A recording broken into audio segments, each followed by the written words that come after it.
Well, hello and welcome to Rough Sketch. And it would be good if I just showed myself. Hi, I'm John Celestri, and welcome to my studio. This is my camera. We'll be doing some shots down to my drawings, and hope you're uh, hope you're doing well. It's it's 11 o'clock here in Lexington, Kentucky, and it's already about 75 degrees, and it's going to be start to get warm. We don't usually get warm like this, until a little, like maybe in July.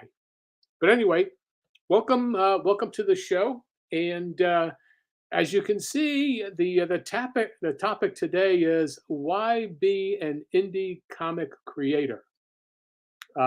It's I'm thinking, I'm going to because some of the people say, well, because I can do it, I got an idea. Well, I'm going to approach this question from my perspective as a veteran of 50-year veteran of animation and comic books. So again, I'm John Celestri, and I've done a lot of stuff over the past 50 years since the mid 70s. I've worked on Dragon's Lair and Space Ace. I animated on Rock and Rule, on the early Nelvana shows in Canada, and He-Man and She-Ra, and Batman commercials, and I've done comic books now. Um, but the idea is, you know, you're becoming an indie comic creator, what does that really mean? I mean, oh, let's go. Let's just show this here. Hey, Dale, thanks for showing up. Great, great. Listen, if you have questions, I know that you're an expert on self-publishing, but if you want to have a back and forth, that would be great. I love it. Anyway, so the idea is for me is, are you going to be an innovator, or are you going to be a copycat? I said bad copycat, but you know what? A copycat doesn't really bring anything to the table. And that's what I think indie comics are supposed to be, or an indie creator. The idea that you're going to come in and you're going to do it the way it should be done. I mean, that's a focus. But I think that having having something to say is very important. Now, if you want to be a cog in the in a machine, if you want to try to duplicate or do show the indie, or rather the mainstream comics, um, they're going that you that's the way it should be. Well, you know what? You're never going to beat them, because you can't produce as enough material to sustain the beast that people have. And when I say, feeding the beast, means the insatiable appetite that people have to consume product. As soon as you show something, they'll want more, and so you can't do the same thing. You can't produce a new book every month unless you have all the elements in for production, for distribution, for printing, and also talent that will be there to produce the material. So you okay, so you do something that's a an imitation. For example, like superheroes, we have so much super show. Oh, okay, so we're going to have this one. How was the process for creating a comic versus creating cartoons? Was it easier? harder, the same. Um, well, we're talking about an animation, right? Um, I produced a 2.5 minute, animated cartoon, which is on my channel for Snuffy and Zoe. But to do it the way I was doing it with the studio, it took me like 10 times as long. I mean, I could produce the animation. I mean, I could animate the material, the scenes, but then I had to do all of the cleanup. I had to do all of the copying in terms of getting, everything put together. Had to shoot it all.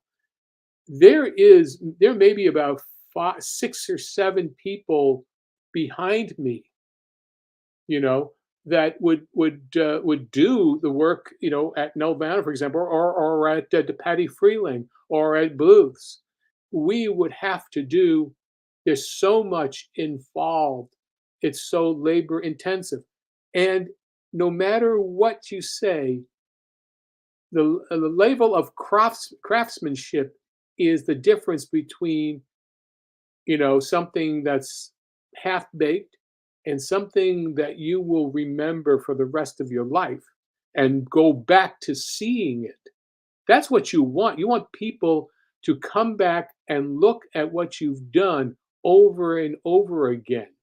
It's not a matter of wanting to, you'll make money maybe, but what you want is to have people to take what you have and value it. And many times you look at the material, and I'm not talking about investment.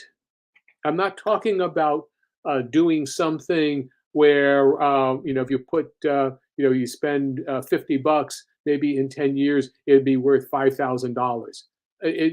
Stuff like that is only as monetarily valuable as to what somebody else will pay for it. That's basically it. And you really don't know. I mean, it's speculation. But if you have something that is, that you've created that sparks and speaks to your audience, to your reader, to your viewer, then people will always be coming back with a fondness to it. And when you keep on giving them however much you can, they will value it. For example, a way of looking at it is you are creating something.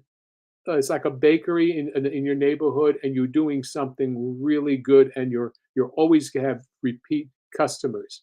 And what you want is repeat uh, uh, viewers or readers, because then they will want to talk it up.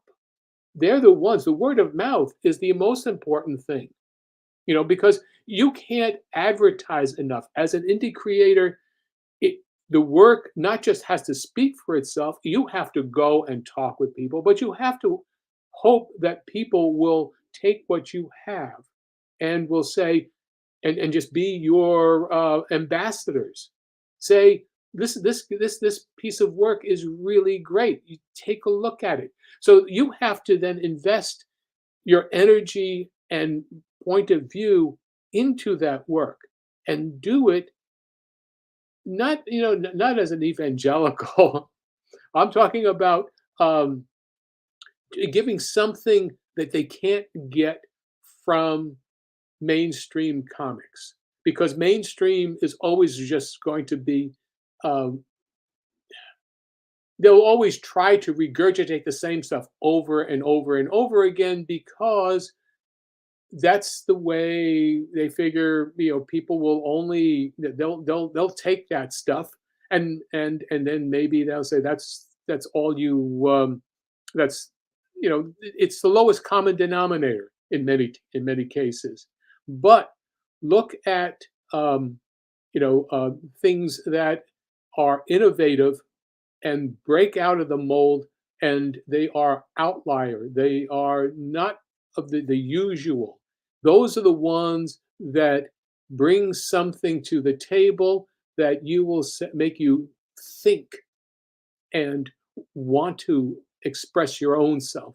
So that's to me that's part of the reason for being a comic creator. Um, that's what I was. I've gone through. I worked at on Saturday morning stuff where you are part of the machine, you're of the factory, and comic books can be are basically a factory situation if you do not have something, a spark of creativity that makes people want to come back. And but then again, as an indie creator, are you looking to become a small machine? Or that's one thing. Or are you as an independent creator creating your own voice and putting out your own comic with your own point of view? That's a different thing. That's being more artistic than commercial. Something can be very artistic and commercial at the same time, but as a creator, I think that you should be able to think about being different, and not just for the sake of being different. Have something to say, bring something to the conversation, and make people think. It doesn't have to be a grand Einstein theory, but have a story that has not been done before in terms of with your twist, because there are only some basic stories, but the idea is for you to have your point of view, and as an independent creator, that's your challenge to get your voice out, have a coherent thought, and present it where with if you're crowdfunding it, well then have enough professionalism to be able to produce something that people will spark their interest. You deliver it on time, and then be give them a reason to come back for more, and never leave them hanging. Keep going at what you're doing with some new material, but the idea is to create your own audience. Uh, Let me see if we've got some. We've got Frater CR is here, and he's got a question. When I write or draw, I want to give the people always more than they expected. Yes, that's great, and that's what you should be doing. Um, well, for example, I don't know if I don't know what if you're doing your own um, projects, and whoever whoever is looking at this now or afterwards, um, have a plan of where you're going to go after your initial comic book. You know, you could do a 32-page book and a one-off, and that's it. Well, then that's fine. But if you have an idea for continuing characters, then you should have an idea of what would allow them to keep going. So we're going to talk about. I'm going to show you a page that I'm drawing right now, and let me switch cameras here, and we'll we'll see what we got, and you know I will carry on here with this drawing. Um, the idea for Bloodwing Angel is and Fire Fist Angel is that Michael is our character. This is Michael, and this is Josh. Now, Michael has been unceremoniously and unjustly tossed out of heaven, paradise, and is wound up in this world, and it was on the in a jungle, and having to deal with demons. And Michael has, as the vestige, the it was sort of the remnants of what used to be a flaming sword, now has a fire fist, a flaming fist that uses, but it's not nowhere near as powerful. But Michael has had to climb a wall to get away from demons, and in so doing is punching holes in the wall, and using the flaming fist, and has damaged the wall. And Josh is one of the um, volunteer wall repair brigade. As soon as there is any damage to the wall, this it's like a fire department.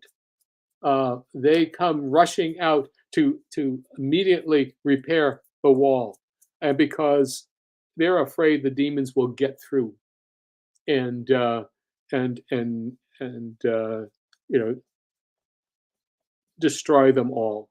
So, but at the same time, here in this situation, Michael is trying to has explained, or has told Josh that she's an angel, and obviously, um, you know,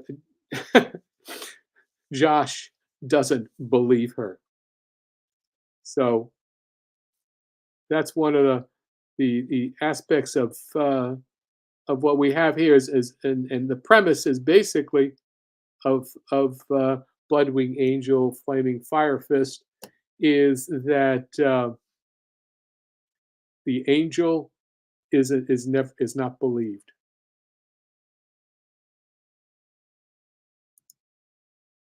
Oh, thanks. So anyway, so I want to, in terms of the way I'm handling um, this page, I'll go through here.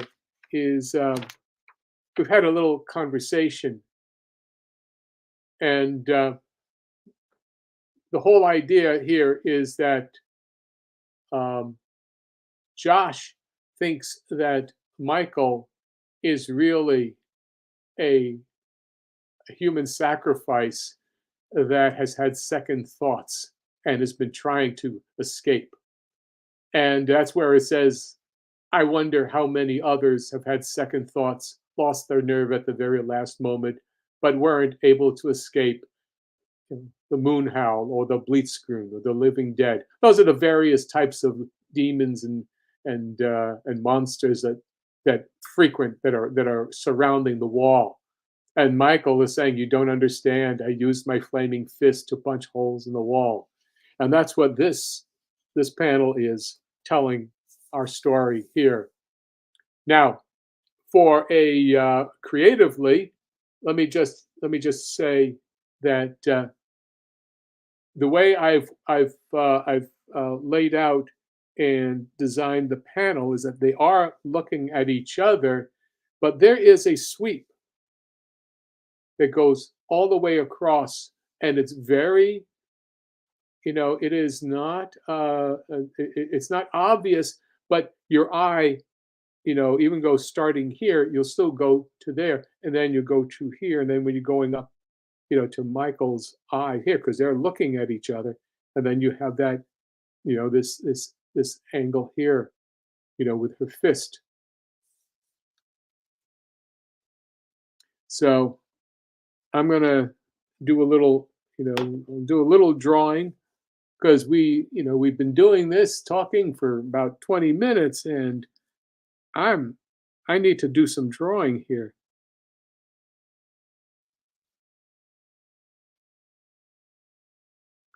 And there's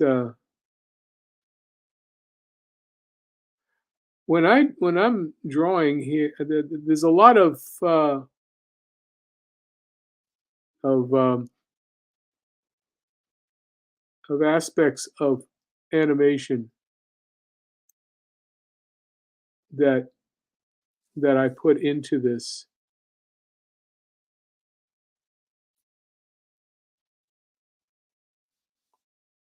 I try to create a some plasticity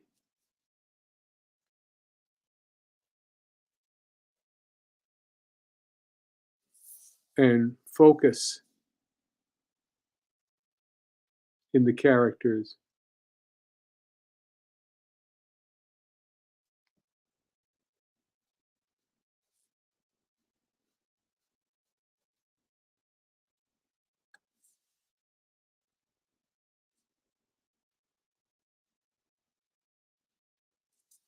I'm drawing about 2 times up from what the digest sized comic will be. I'm doing it as what's the word? It's 5.5 by 7.5, but it will work. See, this is what the final page will look like, you know, size wise.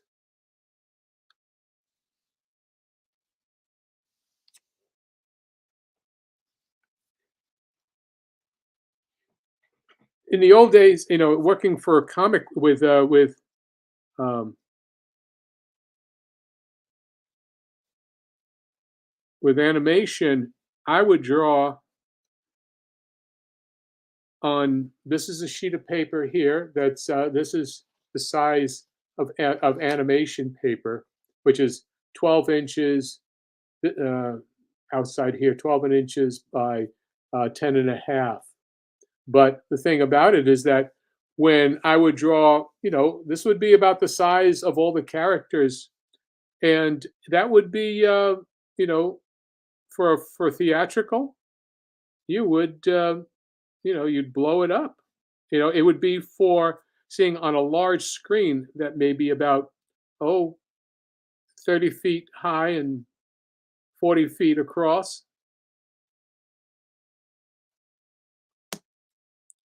The the aspect of that is, I mean, that's what all of the Disney cartoons were basically.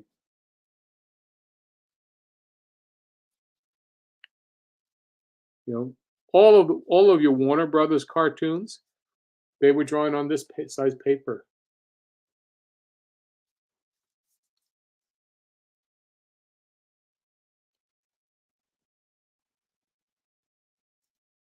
I want to get finish this part here.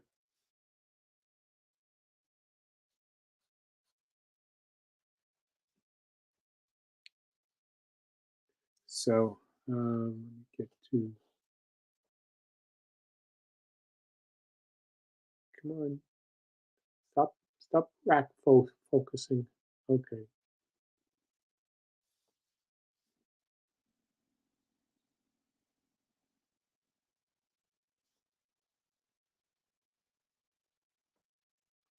yeah.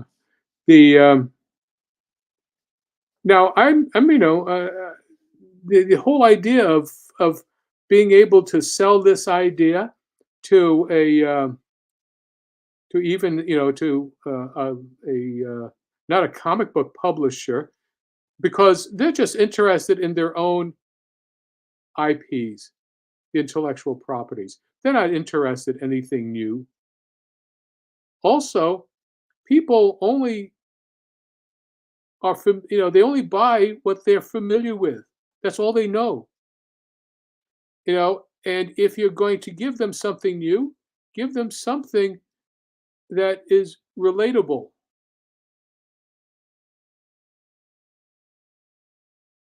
But if you can, if you can create something that is pleasing to you, then and if you put in all of your effort professionally, then you can actually reach others. You'll find an audience, but you have to have a certain level of professionalism in doing that.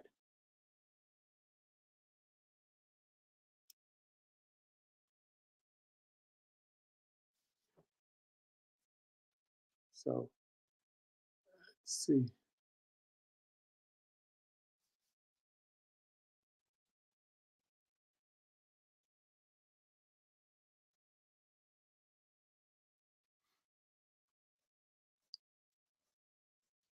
you so anyway, if you put in the effort and actually understand the basic elements of what is pleasing to, but also be familiar, but yet give it your own twist. Because this is basically, for me, this is the book of Job. Well, basically inspired by that, and inspired by the feeling that I've been put upon by the gods, and I've been screwed by the gods. And how many of us, I mean, we've all felt that way. And so I'm putting that into the story. Now I'll let you know. Right now, the starting on is a I'm in pre-launch and Kickstarter with Fire Fist Angel, but I'm launching on Saturday. So the Kickstarter is launching on Saturday. You could take a look at what I have. Um, I have a pre-launch page, and I'd like to get more people. I've got a few, a baker's dozen, but I'd like to get more. I mean, there's no if, ands, or buts about it. I'd like to get more people on it, but the everything that I'm doing, I've poured into my, from the energy and my experience working on the various productions. No one ever thought that Boba Fett would be would be that kind of a character. Except I knew that it would be. You know, uh, so but you have to believe in your own material up to a certain point, and then do it, even if it's not commercially, I don't know, viable. I mean, there's some. It really depends on at what stage in your creativity you happen to be. I mean, because um, if you're looking to make money, in any of the arts, well, it's definitely no sure thing. That's why there's commercial art, and then there is art. And sometimes what I see as an independent creator, sometimes I think I'm in it for the art. So that's where I stand at this point. Anyway, if there are, we've hit the half-hour mark, and I hope you've enjoyed this little session. And I'll try and do one tomorrow at the same time. Um, I'll carry on, with some other aspect of this, but you know, um, we'll I'll show you some more drawings, and we'll have a little chit chat. So anyway, thanks for showing up. Thanks for visiting, and I really appreciate you being here. So until the next time, first, let me just present myself in a good light. Thank you for showing up. Thank you for visiting. I'm here. This is what I do. And if you want to leave comments, you want to ask questions, I'm more than willing to have shows with that. Okay. And it was great popping in. It was a much needed break. Thank you. Thank you, Dale. Take care. Thank you, Frater. Thank you very much. So I'll see you until maybe tomorrow. Take care and goodbye.